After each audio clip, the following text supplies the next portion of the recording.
has come over me. Nothing like change. Amen. Especially when we've been going the wrong direction. One thing I found out about life is filled with change. I'm a simple dude. I hate change, y'all. I'll eat the same thing every day. I wear the same kind of clothes, not the same clothes, every day. I love Nike. I wear a Nike tech suit and some Jordans every day of the week if I could. I want to go to the same place, work the same. I cut grass all day long if I could. But I realized that that's not how life works. Life is filled with. That's why prison was easy for me, because it's the same thing every day. You're going to see the same people, eat the same food, watch the same shows. I remember when I was locked up, 4 o'clock, Martin. 4:30, living single. Monday, Tuesday, Wednesday, Thursday, and Friday. Saturday at visit, Sunday at church. Every week. You get used to it. Got the same clothes, same dude. Somebody go home, somebody come in, wait a minute. Few of y'all the same. Same officers till the shift change. They rotate out on their shift. All of this. You get used to it. So like being locked up was easy. I ain't got to worry about it. I know Jeff going to be over there, 603 over there. Dude that don't take no shower over there. Dude that never got no money, I went begging over there. I just knew what was up. But life is not like that. Life is filled with transition, change. Question is, how do you adapt to change? Because sometimes we hold on to stuff that we don't need to hold on to. We stay places too long and hold on to stuff for too long. And in doing so, we cause ourselves to miss on what God has for us. You know, we just left Easter Sunday. Last week was Resurrection Sunday. And generally people talk about Easter or Resurrection Sunday, move next week to something completely different. They never tell you what happened next. So next couple of weeks, I'm going to talk about what happened after the death, burial, and resurrection, so we can get a clearer picture of who Jesus is, and why we need him. Remember today, y'all, folks don't believe they need Jesus. They think they need partners and family. They think they need money. We've become so selfish. People want to get rich, but people don't want to have compassion and love people no more. People don't want to serve. I was on my way here this morning thinking about work and how people just don't take pride in work no more. They don't care if they do a good job or not. They just gonna do it, show up, and if they show up, and then they'll give you what they want to give you. I was coming down, I had to get off the expressway this morning because they had the traffic backed up, and I came down Warford and made the left on James Road. And I remember we used to have that as one of our parts of our contract. And what people hated to do was get under the viaduct and cut the grass in the cracks. We don't have it no more. So I rolled by and looked at it, and whoever got it now, same way, won't cut the grass. They sprayed them and killed the grass, but they didn't go down there and cut it. And then in my mind, I'm like, why is it so hard for us to pay attention to detail? Why is it so hard for us to want to do a great job?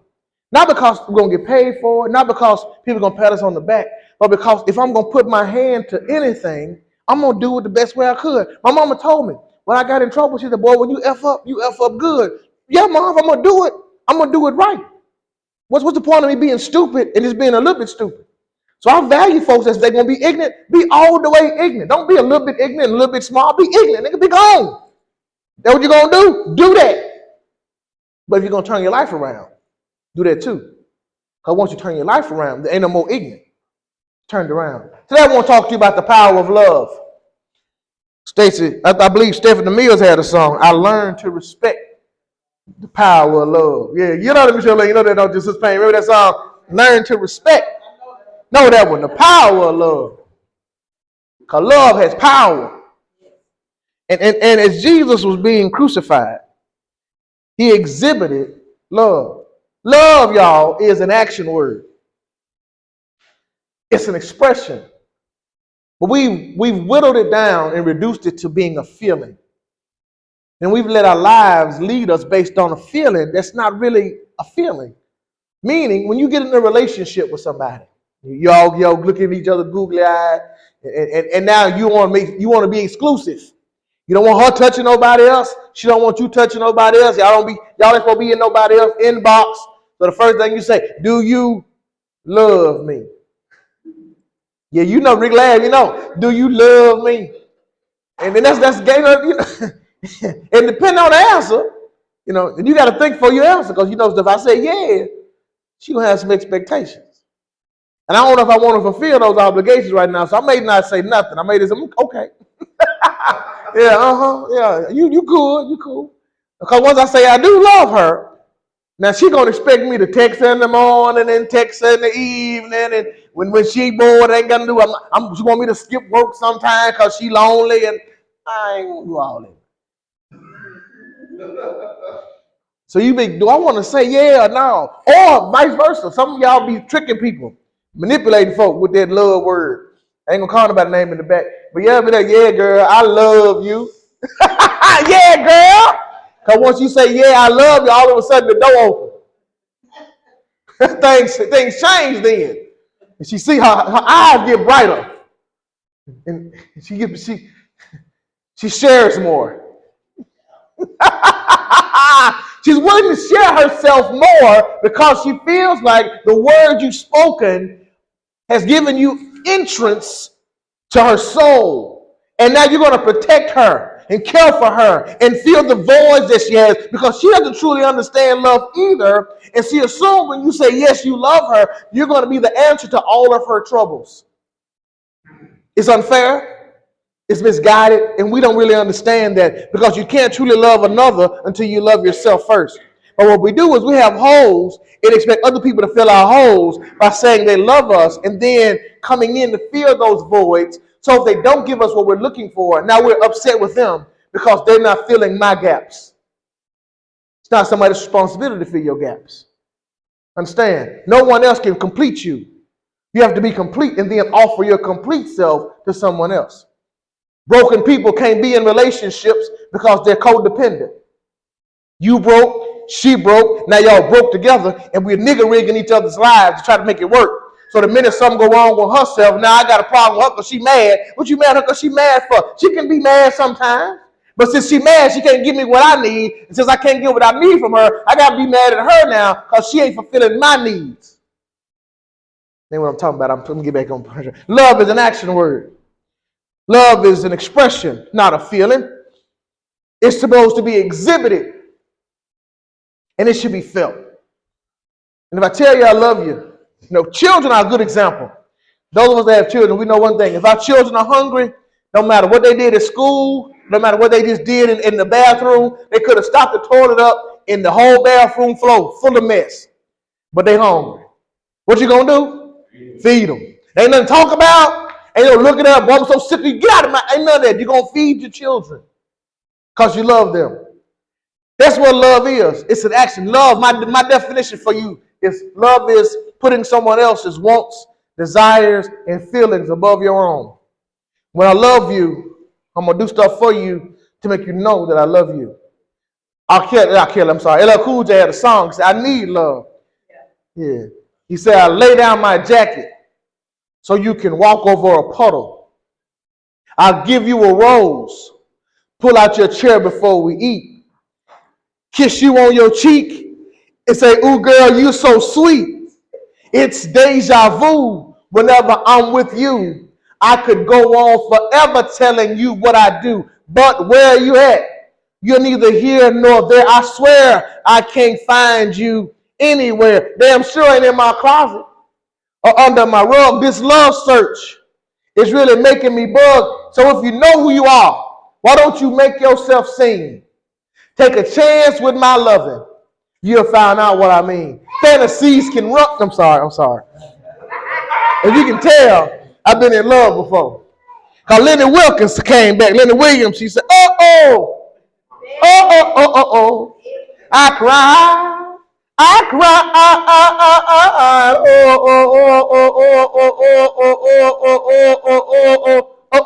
How do you know all of them? Because I done sung the song a lot of times. I done cried a lot of times. Because my heart was broken. Because I didn't truly understand what love was. Where does love, what is our idea? I'm going to get in that promise. But where does our idea of love even come from? Who told you what love's supposed to be? Where did you see it? Who sat you down and said, son, daughter, this is what true love looks like? Ain't nobody had the conversation. You just seen it and you hope that you got it right, and you looked at somebody you thought was in love or loved you and treated them that way, and then used that as your measuring stick for what real love was moving forward in your life. We out here misguiding us because we don't know what love is. Thank you, Jesus. We don't know. I did a wedding. Did a wedding last Sunday. And in it, got it right here, thank you, Lord. I read the scripture in it from 1 Corinthians 13. And it tells us what love is. If I can get to the right page. Of course, when you want it right then, you can't find it. But I got it right here, right here.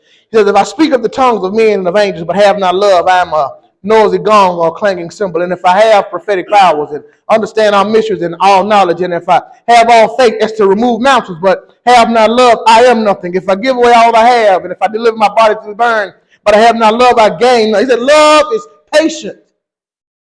Love is kind. Love is not jealous or boastful. Love is not arrogant or rude. Love does not insist in its own way. It is not irritable or resentful. It does not rejoice in wrong, but rejoices in the right.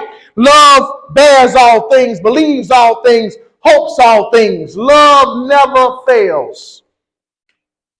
The power of love. Another song said, I've been looking for love in all the wrong places.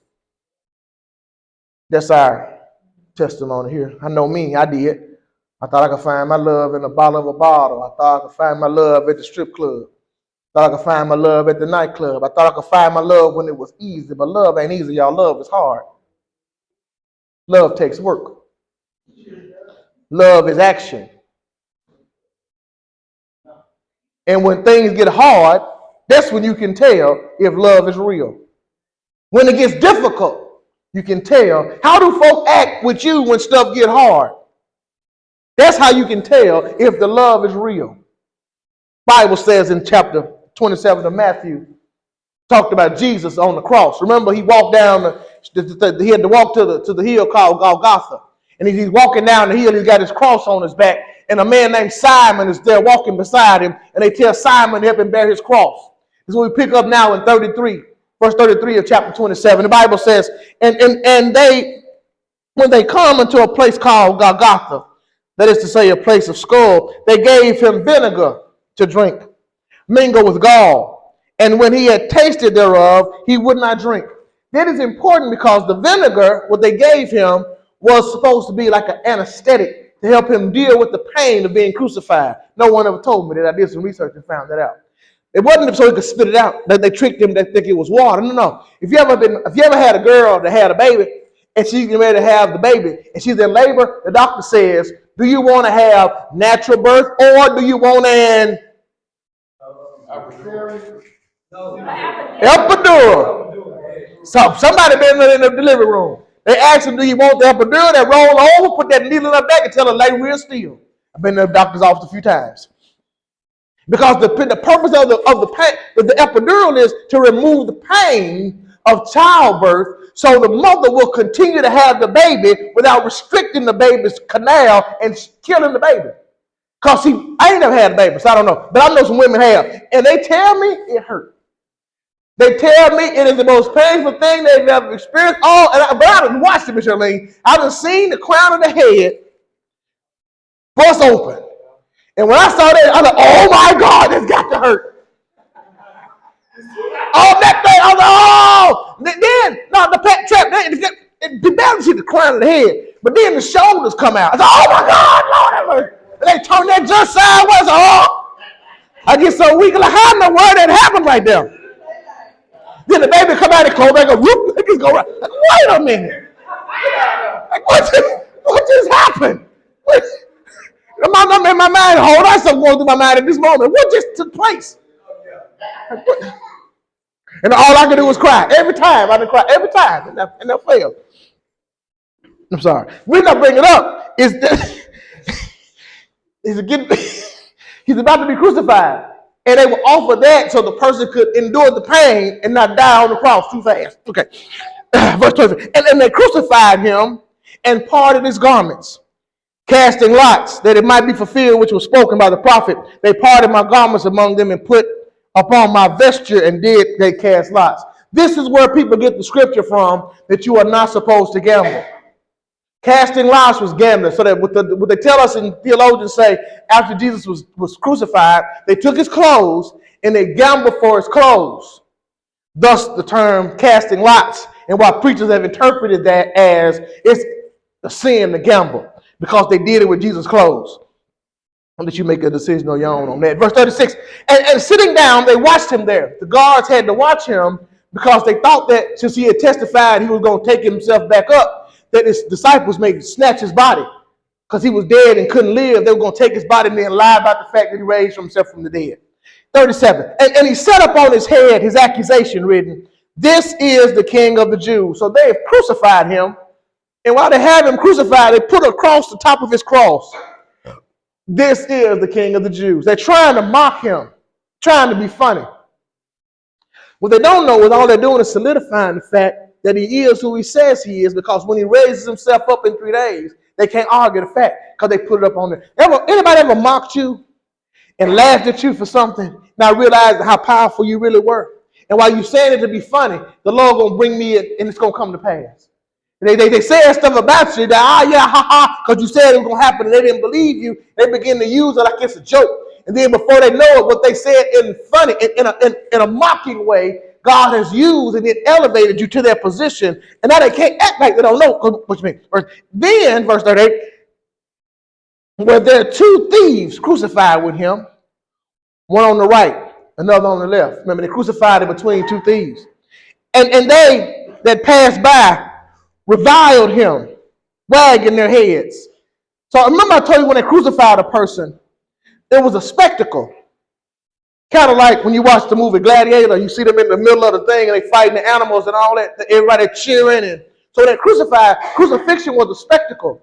They had him up there, they've already cheered that Barabbas go free. Now they saying, crucify him, he's between 2 thieves. So everybody looking at him, yeah, I knew. Y'all know how people do when you mess up and they know you messed up. They look at, yeah, I told you, boy, I knew you wasn't going to be nothing. Yeah, I knew you did like your dad. All the stuff they say. And Jesus is standing there on the cross with the power to get himself down. But the love he had for us will let him come down. The fact that he loved us, he wouldn't stop them from talking. The fact that he loved us, he stayed there anyway and let them talk crazy about it. He was still in the middle of all of them with the power to call down angels from heaven to smite them all, with the power to get off the cross, the power to disappear. But instead he stayed on the cross, enduring the pain and the shame so we could have the ability to still live. The love he had for us was displayed when he was hanging on the cross. What else happened to him? Verse 39, they passed by, reviled and wagging their heads. And 40, and saying, this is what they said about him, "Thou that destroyest the temple and buildest it in 3 days, save thyself. Thou be the Son of God, come down from the cross." Remember, he had told them that he was going to be crucified. And in 3 days, he's going to rebuild the temple, going to raise himself from the dead. And now that he's being crucified, they're laughing, talking about the same thing he said. How in the world, when he gets up, can they say they don't know? They're messing up by talking about it and saying they know what he said, because when he does take his life back, they can't now deny the fact that he did it. He let them know on the front end what was going to happen. People will tell you all the time, if you're going to do something, don't tell nobody. What's that, work in secret, let them see you when you shine all the fools. No, I'm going to tell you what I'm going to do, because you can't stop it. I'm a Dallas Cowboy fan, for those that don't know. I remember the glory days when we had Emmitt Smith in the backfield. Had Michael Irvin out there at wide receiver. Troy Aikman as the quarterback. Had Leon Lett in the front. And then they said, we're going to run this way. And the defense could know where they was coming, but they couldn't stop it. Because it ain't the fact that they know what's going to happen. If they don't have power, they still can't stop it. You can know I'm coming that way, but what you going to do when I come? Because I'm going to be able to get through you because I got the power. See, it's not the fact that they know that allows them to stop you. It's the fact that they have the power to stop you. But if you ain't got no power, baby, you can't stop me. But if they don't know what's going to happen, how did you get credit to the Lord that it happened on the backside? Likewise, verse 41. Not only are the people mocking him, also the chief priests mocked him with the scribes and the elders, saying, he saved others. Himself he cannot save. If he be the king of Israel, let him now come down from the cross, and we'll believe him. This is the church folks, the leaders of the church, the folks that's supposed to know the word, have come down to the cross to mock this man who only came to save them. He came on earth to save them, And in spite of them believing in him, they've already made him guilty. They've hung him on the cross. Now they're laughing at him. I don't know about you, man. I don't know how much of that I could have taken. You know, maybe putting the cross on my back, I would have took it and kept on walking. Maybe when I saw the hole, they put me in the hole, I probably would have took it and kept on going. But they put me up between the two thieves, and the thieves started talking about me. Probably could have took it. They started whipping me. Probably could have took it. Yeah, one of them did acknowledge him and said, "Well, yeah, when you get in your kingdom, remember me." When the people that walking by looked at it, can you imagine being somewhere and everybody that passed by, you got something to say, and nothing you can do? You got the power to do something to them, but you choose not to because it's bigger than you. Then the people, the leaders of the spiritual realm, the preachers and the scribes and the priests come. They start pointing at him. Then they hit him with this one. If you come down, then we'll believe you. If you come down, then we'll believe you. Now, I know sometimes you can't stand when folk accuse you of something and you got the power to prove them wrong. Sometimes it's okay to let them keep talking. Because had he decided to get himself down, had he taken the power he had and got down, everything he was working for would have been derailed. The course he had plotted, the things he had endured, everything he was sent for would have been messed up because he wanted to prove a point. Stop trying to prove to people you say what you are. Stop trying to prove to people you different. Just be different. We waste time trying to prove to people that we are different. I know folks talk about me left and right. And I used to try to defend myself, Travis. And I say, you know what? I ain't got to defend myself against these nothing ass niggas. I'm going to do what I do. And when the Lord sees me not worried about what they got to say, he's going to elevate me so everything they've said will be turned on its head and they look like the fool. I could have came back and proven points.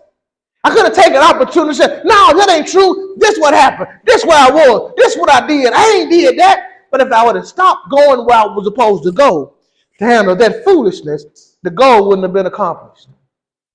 The mission wouldn't have been accomplished. We have to understand, y'all, that when the Lord sends us somewhere, it's the enemy's job to stop it. And when God is giving you a charge, you can't stop because you don't want to go. Because you got to love what you're doing enough to keep going. The power of love kept Jesus on the cross.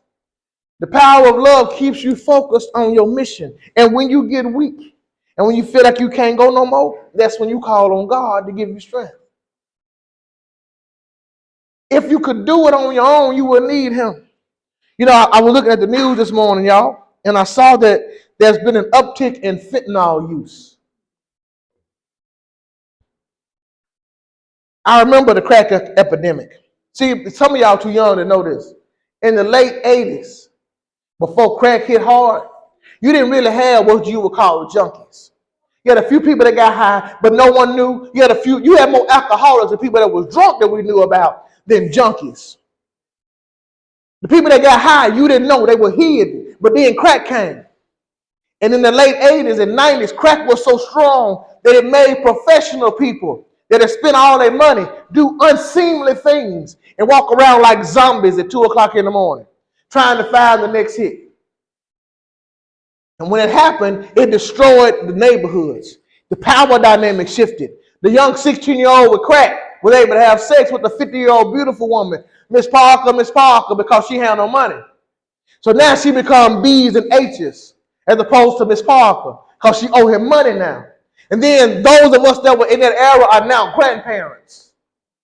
And how do we raise our children on love when we didn't know what love looked like? Because the people that could teach us love, most of them had got addicted to drugs.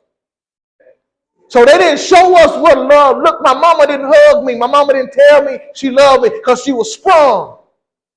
So how am I supposed to know what love is if the people that's supposed to teach me don't have the ability? My daddy was crazy. Paranoid, schizophrenic with bipolar disorder. How does he teach me what love is? Is it their fault? No. But it's my responsibility to figure it out now and not blame them for what they didn't do.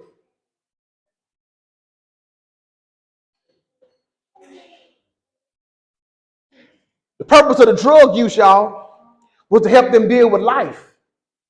Because life was life, and they say, that's the new thing, life be life. And when things get hard, instead of dealing with the hardness, we find ways to escape it. And I don't think they understood at that moment when they was trying crack that it would do what it did to them because it was new. And before they knew, they was hooked. And other people would come and say, you know what? Yeah, they hooked, but they won't hook me. And before you knew it, they were hooked. But God has power. He loved enough to break the addiction. He loved enough to heal them and remove the taste. That's why he stayed on the cross, so the addict could remove the taste. He stayed on the cross so the liar could stop telling lies. He died on the cross for me because I was a good thief. I could steal anything and you won't even know it, but I don't steal no more. Because he touched my heart and gave me a new way of living. And I can't stop trying to convince people that I ain't stealing no more, because I ain't stealing no more. I just got to keep not stealing no more. If they believe me, perfect. If they don't, so what? Because the Lord knows my heart. He knows my behavior. And since the Lord knows where I am and what I'm doing, he will continue to give me power to walk in the right direction. The minute I stop walking in his direction and his power and start to defend myself, I break the connection and lose the power. Y'all plug your phones up when your battery get low. Everybody looking for a charger. When your phone get low, let me find a charger. Some of you done plug your charger up to the phone, and the people that gave you a charger didn't tell you it's a short in the cord. You done plug your phone up and left, assuming it's doing what it's supposed to do. So in 15 minutes, you have enough power to finish the rest of the day. You come back 15 minutes later, and now your phone dead. Because it was never connected to the power. The cord was plugged into the wall, and it was plugged into the bottom of your phone, but there was a break in the connection. And since it couldn't get connected to the power, while it looked like it was connected, there was no power there. And when we start defending ourselves, we break the connection. While we plugged up, we look like we hooked up, but since we stopped going where God told us and we want to prove points to people, man, stop wasting your time trying to prove something to somebody. Everybody got to believe what it is, because I know what it is. Because it is what it is. And when I know it is what it is, it's going to be what it's going to be. But the minute I try to make it what it is, when I know.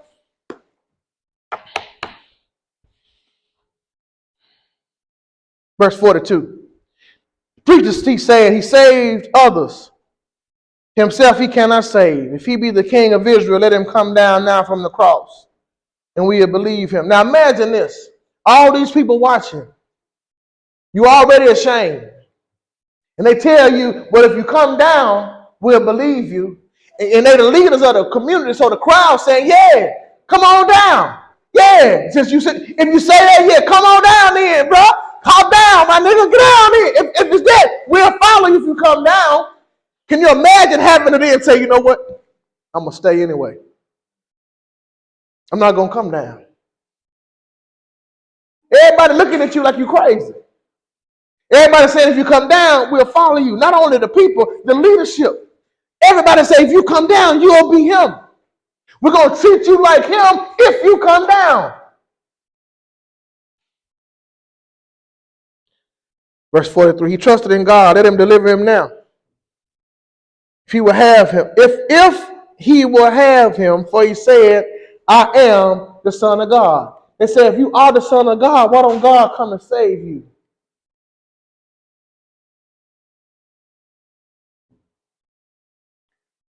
Verse 44. The thieves also, which were crucified with him, cast the same in their teeth. Power of love is while they were talking about him, tell him to come down, while they were whipping him and laughing at him, spitting on him.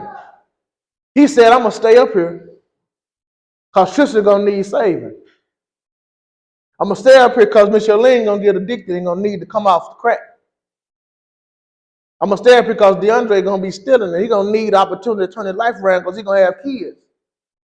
He got to be an example for his family. But if I come down, they won't have power to break habits. If I come down, they won't have power to walk right. They won't have power to talk right. They won't have power to change the direction of their lives, because when you are born in sin, all you can do is sin. But since Jesus came, he gave us power to make a decision. Some of us still decided to sin, but we didn't have to. And if you want to stop now, he'll give you power to stop. It won't feel like it, because at the moment to make the decision, your body going to do what it did yesterday.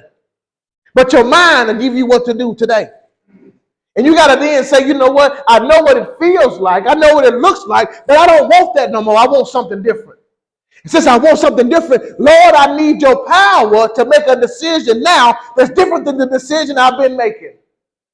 And he'll give you it don't seem like it's God has used everything that we've seen now in recent history to prove himself to us, because we're too small. What you mean? People say, I don't believe in God, but they used to use the wind. Say, if the wind blow, you believe in the wind, don't you? Yeah, that's what God is. He like the wind. But I used a different one. Some of y'all, like you said, Sister Pam, you just got over COVID again. God sent COVID-19. What you mean? People didn't believe they started getting sick. And people started getting sick and said, put a mask on. I ain't put no mask on. Man, before you knew it, everybody had a mask on. Looking at you because you crazy because you ain't got a mask. Who would have thought everybody in the world would have been walking around with a mask on for something you could not see? For something that affected some and did not affect others. For something that killed some and didn't kill others. But the Lord will let you know that I'm real, just like this disease. While you can't see me, I can infect you. You can't see me, but I'm real. So real that people are going to protect themselves from me. We have people now running from God because they don't want to be saved. Because what they're doing feels so good. The relationships they have, the name, the reputation is so strong. I can't see turning my back on all this to be different. I can't see myself starting over. It's going to be too hard. Yeah, it's going to be hard, but promise you, baby, it's worth it. I ain't got to worry about the police pulling me over. Now they pull me over, I'm going to show them my badge. Because I don't steal no more. I ain't worried about the police messing with me because I'm straight now. I ain't doing no more time. I'm going in prison to help people not come back to prison. Because I'm different now. Because I let him use his power. And then you read it, and this is not on your text, but I'm going to get out the way. 45, Bible says, now the 6th hour, it was darkness all over the land to the 9th hour. And about the 9th hour, Jesus cried with a loud voice, saying, Eli, Eli, lama sabachthani, which is, my God, why have thou forsaken me? He's talking to his father. Some of them stood there when they heard that said, that man called it Elias. And straightway one of them ran and put the sponge back to his mouth. And he wouldn't drink it. Verse 39. The rest said, let us see where Elias come down and save him. He cried for God to save him. Let's see if God is going to come save him. And then verse 50. Jesus, when he had cried again with a loud voice, yielded up the ghost. That's what love is. It don't matter what the problem. It don't matter how it feels to me personally. I got a mission that's bigger than me. Since my mission is bigger than me, I can't worry about how it makes me feel. I got to do what God called me to do. Love says, while it's inconvenient to me, I'm going to do it anyway. Love said, while it may cost me my life, I'm going to do it anyway. Because my life is not my own. The life that I now live in the flesh, I live by the power of the Son of God that called me to do this work. And it is his responsibility to make sure I'm able to not only do the work, but do it well. It's his responsibility to make sure I can feed my kids. It's his responsibility to make sure I can be a role model. It's his job to make sure I don't have to do what I used to do. I need his help because I'm weak. I was born in sin and shaped in iniquity. And I know what feels good to me. I know what I like. And it's going to take some power that's stronger than me to make me not like that no more. Or to not make me not like it, to make me not do it. Some of us have been to the doctor. The doctor said you got to change what you eat or you're going to die. You can't eat greasy meat no more. You can't use salt. Because if you do, you're going to die. And what people do, they'll go to the store. They'll stop buying greasy meat. They'll stop eating salt because they want to live. I'm telling you today, if the Lord will give you power to do those things so you can live. I don't mean live in the natural way where you can live to be 100. I mean you can live free in the spirit. But when things get hard, you ain't got to go back to the bottle. When things get hard, you ain't got to go to the pill. When things get hard, you ain't got to go to the blunt. When things get hard, you can go to the rock.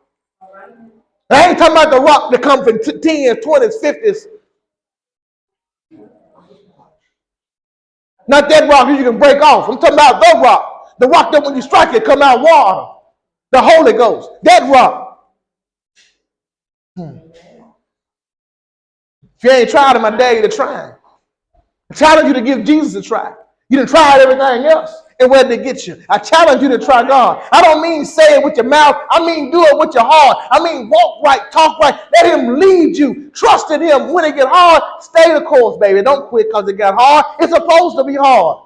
Who told us it was going to be easy? I was at the game last night, and I'm sitting in the game. I don't know where this thought came from. If you look at pictures from the 1800s, ain't nobody smiling. Look at pictures from the early 1900s. Ain't nobody smiling. When somebody started saying, say cheese? Because wasn't nobody smiling when we was in slavery because wasn't nothing to smile about. Wasn't nobody smiling when they was oppressing black people because wasn't nothing to smile about. But someday somebody said, say cheese. All of a sudden everybody smiling on their pictures now. If you ain't smiling, there's something wrong with you. Who told us life's supposed to be easy? Who told you that you're supposed to always be happy? See, somebody used to write them books. Somebody called them fairy tales. And what they would always do at the end of it, you and Kenny Goss's fam, they read that story, and they all lived happily ever after. The life in the pits of hell. Jesus died. He wasn't happy. Jesus died on a cross being crucified. Jesus died in suffering so that we might live. So if he is our example, how do we think we're not supposed to live if we say we're Christians? We're supposed to live to suffer, knowing that if we suffer,